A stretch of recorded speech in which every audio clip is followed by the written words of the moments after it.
Hello, magandang araw sa inyong lahat. Saan mang panig kayo ng mundo, sana maging maayos ang inyong kalagayan. Po. Ah,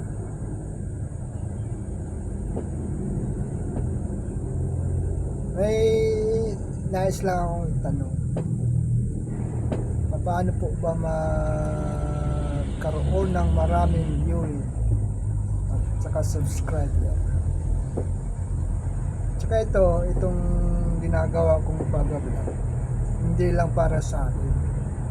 Kasi noon pa naman,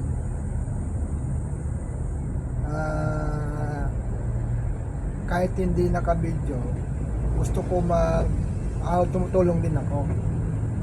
Kahit konting halaga lang. Ngayon, kaya naisip ko na mag-vlog para yung kunting tulong na yon, baka kung papalarin dito, madagdagan natin yung pagtutulong sa mga kapwa natin.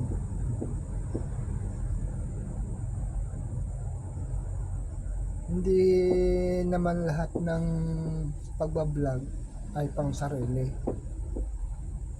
Ito ay tulong. Bakit ko ginagawa? Dahil marami akong nakikita na humihingi ng mga pera, pagkain, siyempre sapat lang yung kinikita ko bilang alam nila kung ano. Ayan, nakikita naman yung ebidensya kung anong trabaho. Masakit sa akin na ganun, na kakapiranggot lang ang naibibigay ko. Kaya kung sana, kung sino man po ang hinihiling ko lang po na baka pwede naman subscribe, tapos like, pwede rin kayo mag-comment, at saka para malaman ko rin kung anong sa uloobin nyo.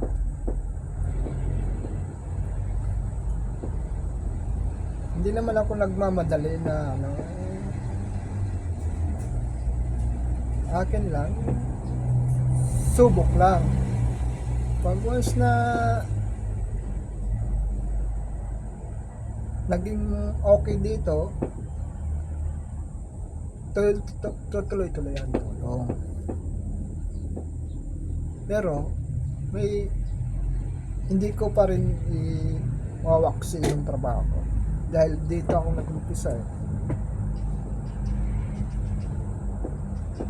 Ganoon lang yun.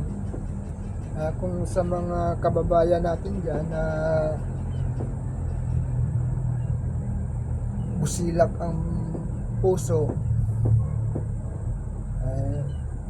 humihingi po ako ng baka pwede naman po, para malawak yung matutulungan. Yun lang po.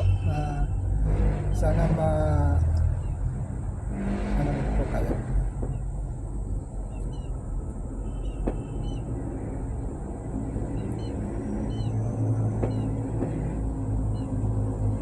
Mahirap kasi pag once na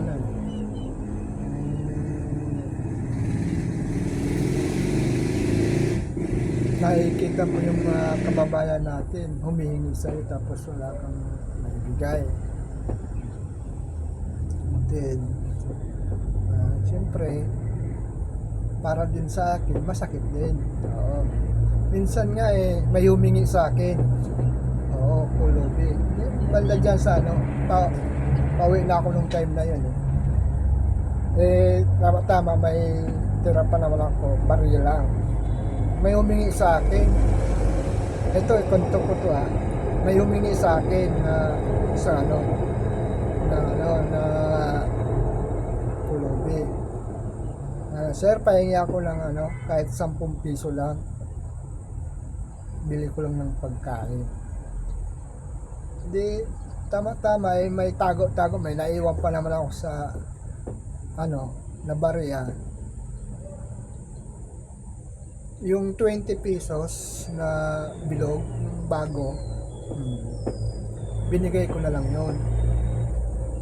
Ito ang problema, hindi ko na binidyohan yun kasi siyempre hindi pa naman ako nag-umpisa nun. Nung binigay ko yung 20 pesos, nagalit pa sa akin, bakit daw 20 pesos lang ang binigay ko. Siyempre sabi ko, di ba ang sabi mo sa akin 10 piso pambili mo lang ng pagkain, o ayan kako 20 na yan, sa'yo na yan, sabi ko. Talagang grabe yung pagbubunganga niya sa akin. Ay ko manang kanina ang tanong mo ang hinihingi mo sa akin 10 piso, ngayon kako 20 na po yan. Totoo po kako yan na pera 20. Kung ano ang mga pinagdadakdak hindi ko na iniwasan ko na lang. Maya pagtalikod ko, binato sa akin, tumama dito sa likod ko.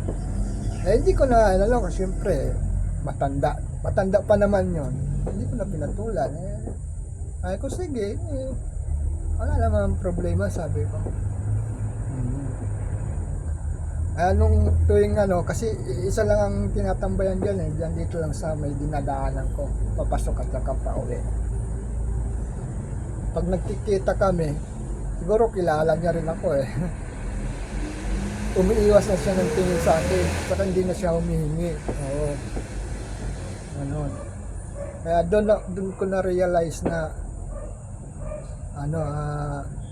gumawa ng YouTube.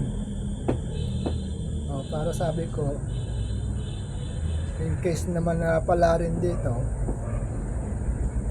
babalikan ko yon, tutulungan ko, hindi lang financial. Kasi kawawa talaga Pero sa mga anak naman nun, kung maririnig nyo o makikita man ninyo, at saka alam ko naman, kilala nyo, baka pwede dalawin nyo, kasi kawawa yung mga magulang nyo. Kung wala sila, wala kayo dito sa ibabaw ng mundo, kaya huwag niyong iwanan. Isipin mo, ilang months kayong dinala sa kanyang sinapupunan, tapos pagkat yung malalaki na kayo, iiwanan nyo, pababayaan nyo na lang. Anong klase kayo ng mga anak? Kaya ito, naging inspirasyon ko gumawa ng vlog. Sana